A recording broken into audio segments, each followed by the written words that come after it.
नमस्कार शेतकरी बंधूंनो.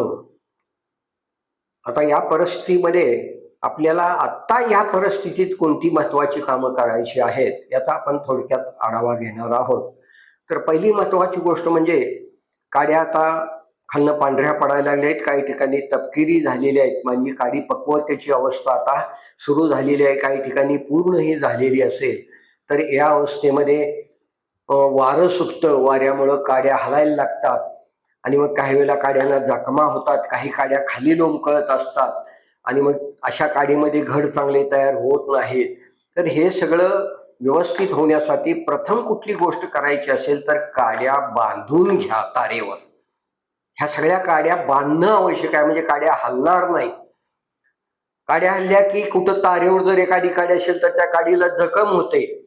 याशिवाय पानं अशी जोरानं काड्या हलत असतील, आपण बघा बागेच्या कडनच्या वळीना बघतो, घड लहान असतात, बारीक असतात, मोठे होत नाही, जिएन वगैरे सुद्धा हे निव्वळ वाऱ्याचा परिणाम असतो. वाऱ्याचा परिणाम झाल्यामुळं प्रकाश संश्लेषण क्रिया जेवढ्या वेगानं घडायला पाहिजे तेवढे होत नाही.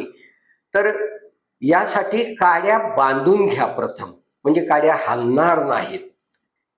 ही पहिली महत्वाची. दुसरी महत्वाची गोष्ट, काड्याच्या तळाकडील पानं काढून घ्या.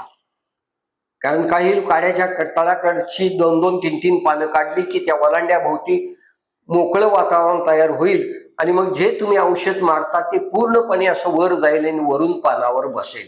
म्हणजे आत्ता मारलेलं औषध तुम्हाला पावसाळ्यात जे पुन्हा पाऊस सुरू, आत्ता जरी पाऊस सुरू नसला तर सुरू होणार आहे हे निश्चित आहे.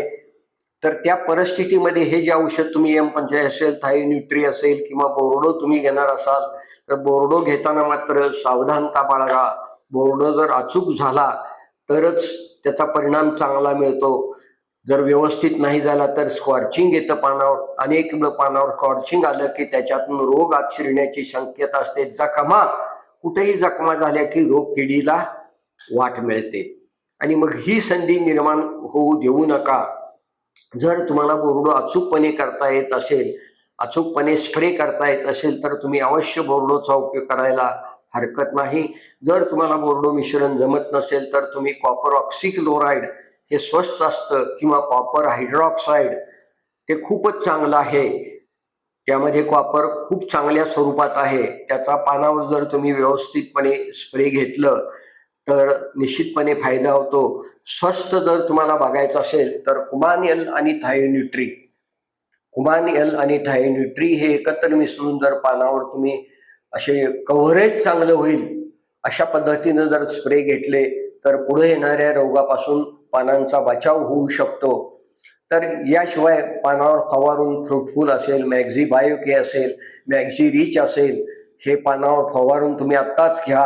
आत्ता वेळ आहे, पाऊस परिस्थिती खूप काही बिकट नाही. या परिस्थितीमध्ये तुम्हाला मॅक्झी रिच उपयोगात आणता येईल, मॅक्झी बायोके उपयोगात आणता येईल. फ्रुटफुलचे तुम्ही स्प्रे घेऊ शकाल. म्हणजे फॉस्फरस असेल, कॅल्शियम असेल, पालाश असेल, यांची कमतरता पानावर फवारून लवकर भरून येते आणि मग हे जे सगळं पानाच्या शिरा तांबड्या पडणं, पानाच्या वाट्या होणं, ह्या ज्या सगळ्या गोष्टी आता बागेमध्ये उद्भवायला लागलेल्या आहेत. आणि मग पानाच्या वाट्या झाल्या की मोठा गोष्ट कुठली घडत असेल तर त्या पानाच्या वाटीच्या आतल्या भागात औषध बसत नाही आणि तिथं मग भुरी या रोगाचा प्रादुर्भाव वाढण्याची शक्यता असते. आणि म्हणून थायोन्यूट्री मी तुम्हाला सांगितलं आता, कुमान एल थायोन्यूट्री किंवा कोसाइड थायोन्यूट्री अशा पद्धतीनं स्प्रे घ्या. याशिवाय भुरी पुन्हा येऊ नये म्हणून भुरीसाठी आंतरप्रवाही बुरशीनाशक आहेत. भरपूर स्कोर असेल, पॉलिक्युर असेल, टोफास असेल, या आंतरप्रवाही बुरशीनाशकाचे स्प्रे तुम्ही घेऊ शकता.